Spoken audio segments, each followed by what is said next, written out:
Hello, everyone, and thanks for listening to the Quality Hub, chatting with ISO experts. I'm your host, Xavier Francis, and today I'm here with Bruce Newman and Kaitlin Wierzbach, both consultants here at CORE. Glad you could be with us. Happy to be here today. As well. Well, that's really great. We're so glad to have you both with us today. Now, this week is the first in a two-part series on customer communication based on ISO 9001 Clause 8.2.1. But before we get started, let's learn a little bit more about Kaitlin and Bruce. Let's start with Kaitlin. Could you tell us a little bit about yourself?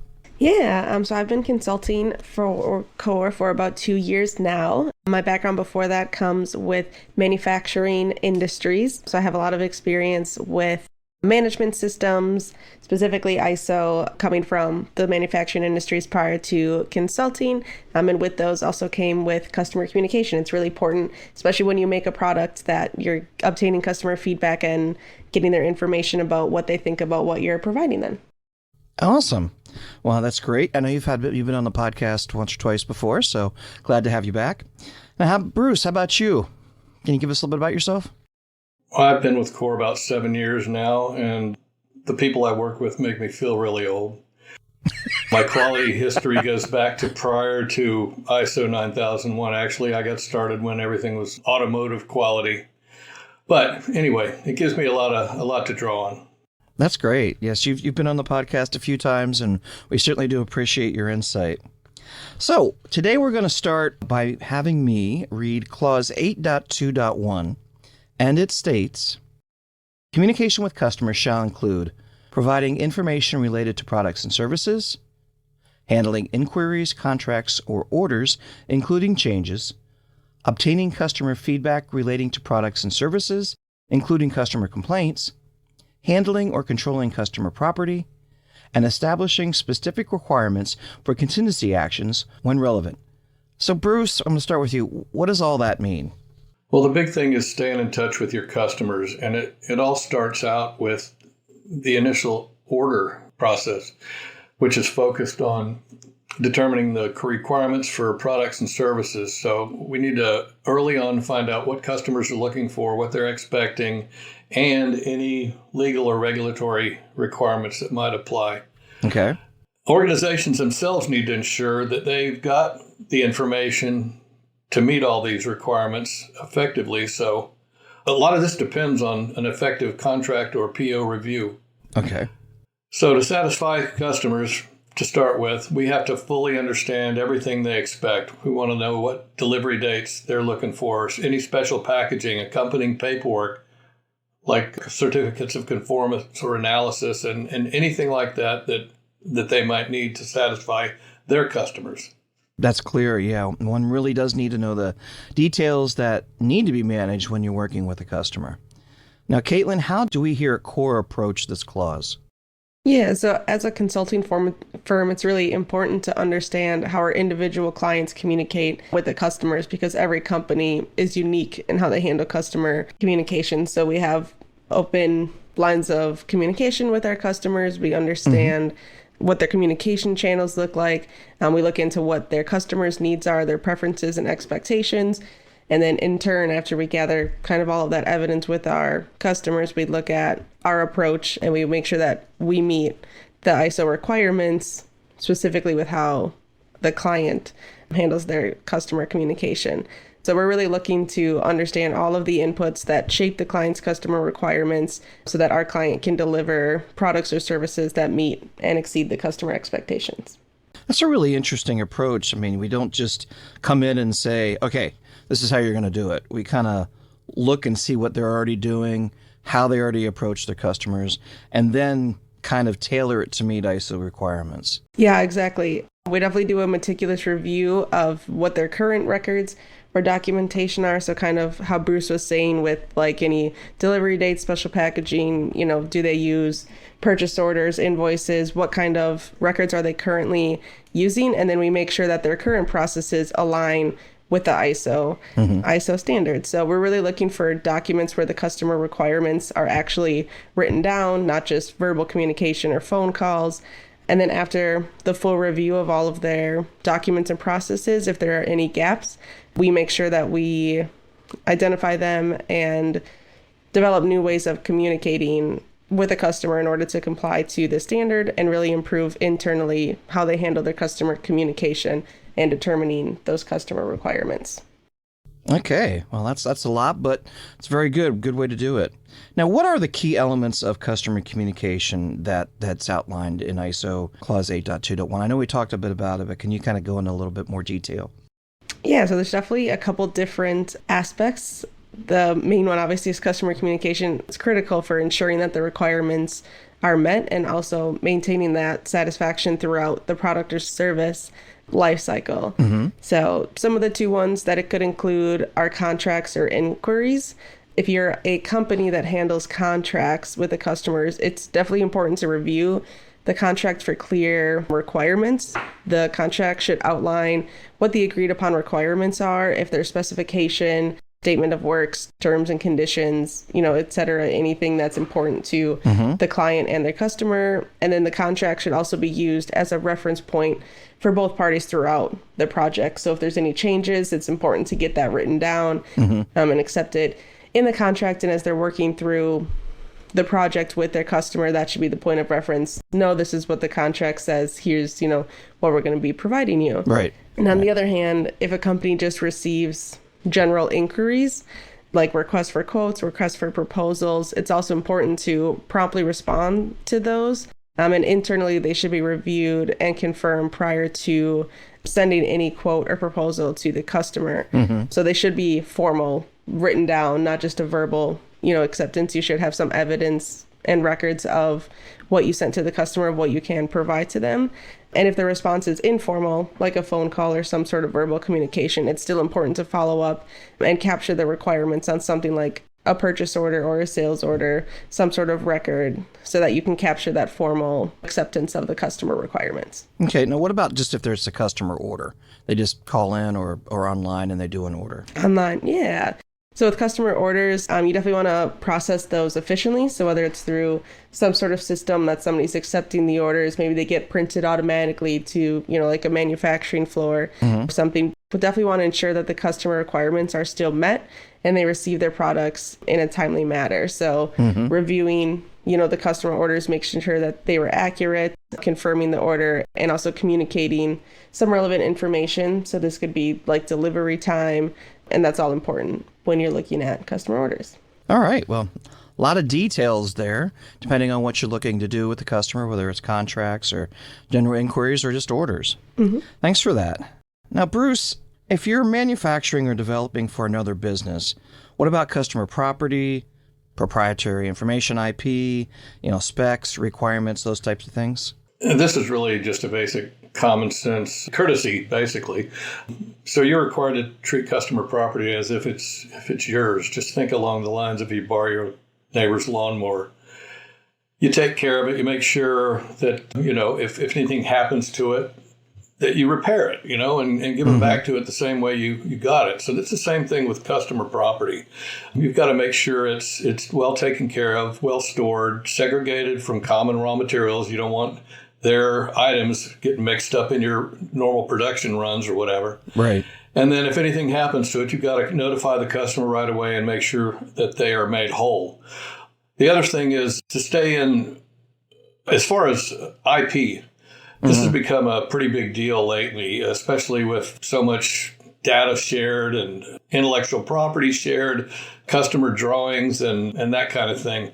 You've got to store stuff like that in a secure location, whether it's hard copy or electronic. Hard copy's got to be protected from damage like floodwaters or fire, that kind of thing.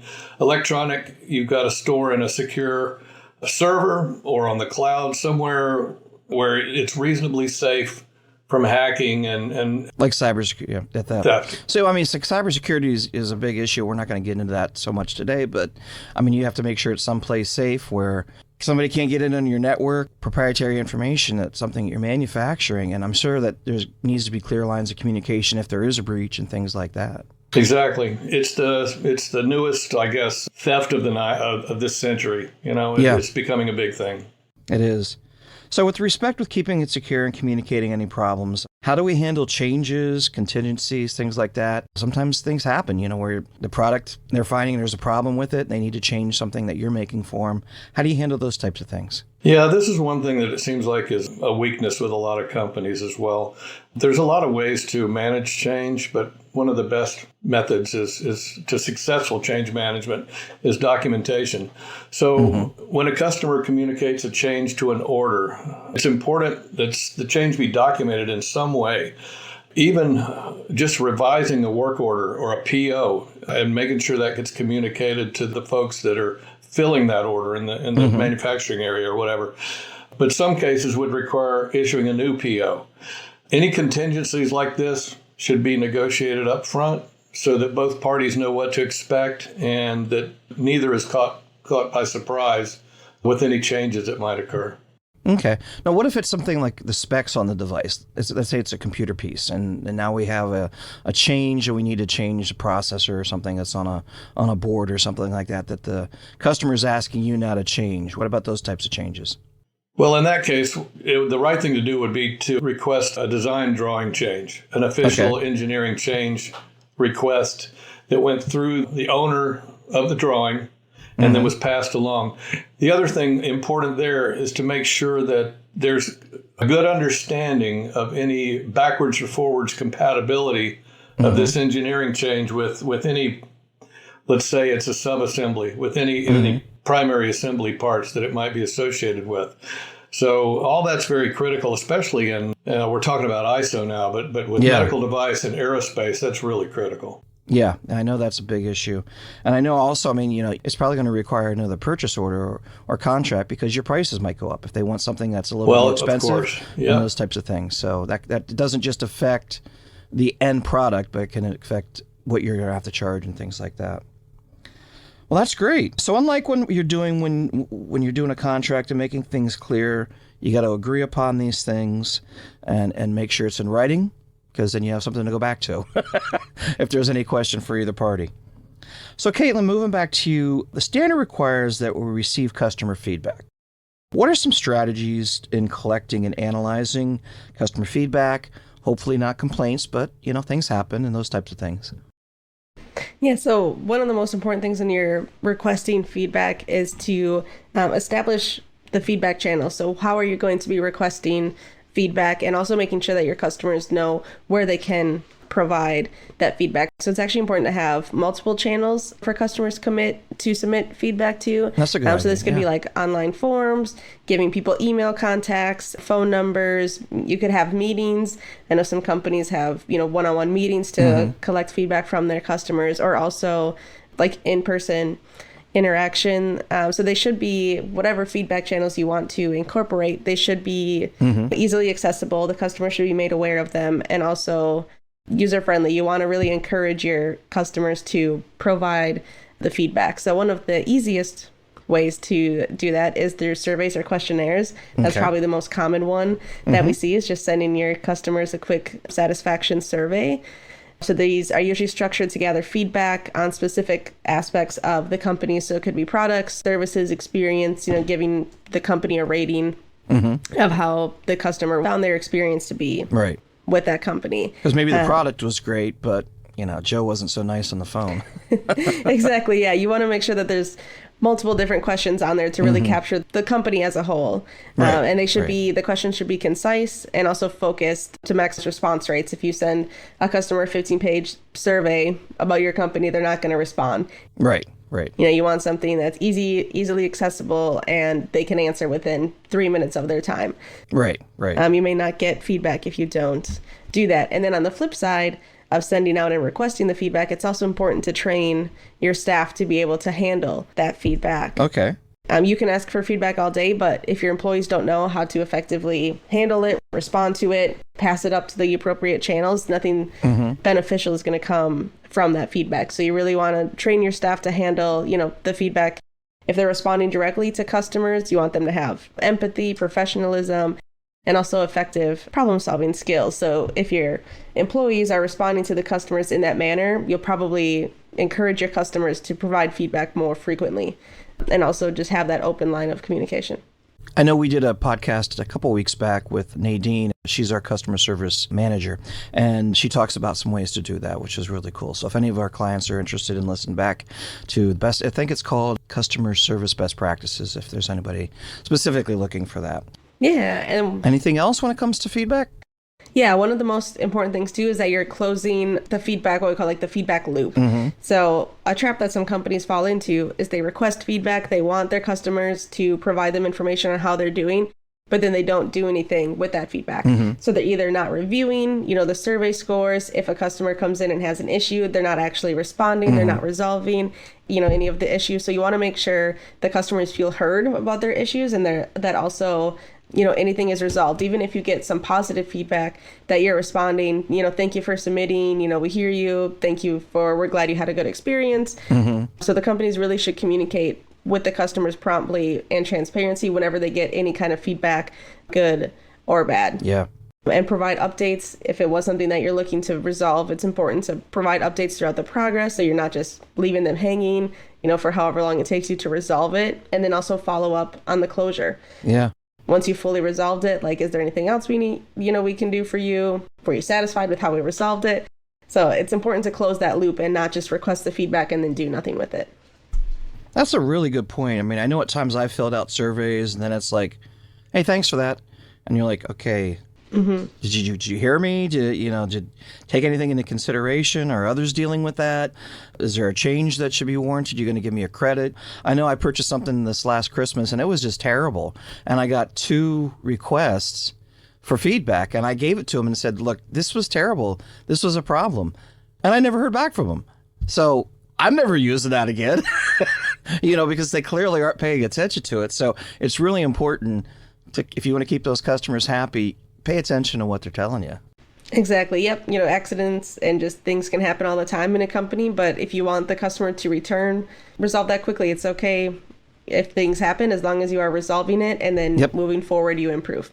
Absolutely. Let me throw something in here. Sure. A lot of times I work with clients that tell me we don't really collect customer feedback, but what they do is they just don't recognize customer feedback. They get it all over the place. They get it from salespeople. They get it from just off-the-wall phone calls, like Kate was talking about, queries, things like that. Mm-hmm. And one thing I stress to them is, like, look, instead of working at feedback like it's a job, just take advantage of the gold mine that's out there. Yeah. Have your sales guys start writing stuff down when they go on site with a customer. Have them make a note about if they get any positive or negative, or even just questions, because questions might drive changes to your documentation. Mm-hmm. And if people that take phone calls all day long, they hear stuff. Yeah. Whether they note it as feedback or not, they hear stuff as they're waiting for the phone call to go through to the intended recipient. Yep. So there's lots of feedback out there that people are getting that they just don't recognize it as that. And that's a great point, Bruce, because I know we've talked about it a lot when it comes to your quality management system, and this is just an aspect of it. Take advantage of what you're already doing. You might have to make a few minor changes. Maybe it's throw it in this spreadsheet, or something like that, but you're already collecting feedback. You just don't know it now. Let's just assign that information to somewhere that we know it's feedback and that we've gathered it. Well, Core's made that really easy with the Core Feedback Auto Form as well. Yeah. It's a bunch of check blocks and radio buttons that make collecting off-the-wall feedback like that really easy. Yeah, absolutely. Yeah, we do have a lot of tools in Core, the customer feedback form. We actually have a web survey form, I believe, as well, that if you don't already have some way to collect it, this is something that you can develop in Core, and it'll actually send customers to a website to ask a few questions. So we certainly do try to help our customers as much as we can, and that's one of the reasons we're here, to help you collect some of that and put those things in places that we can, that you're able to look at and determine the information from and get a better job, figure out where you're at. This ends part 1 of customer communication in ISO 9001 Clause 8.2.1. Tune in next week where we'll look at the role of leadership and also metrics when it comes to customer communication. And we want to thank everyone who's listened to our podcast today. We hope it's been informative for you. Now, if you're looking for more information about Core Business Solutions, how we can help you with ISO certification, cybersecurity, customized training, or even help you with anything when it comes to customer feedback and things like that, you can email us at info@thecoresolution.com. And you can also visit our website at www.thecoresolution.com. And if you haven't already followed us on your favorite podcast platform or YouTube, be sure to do so, and that way you won't miss the next Quality Hub podcast when it's released next week. Have a great day, everyone.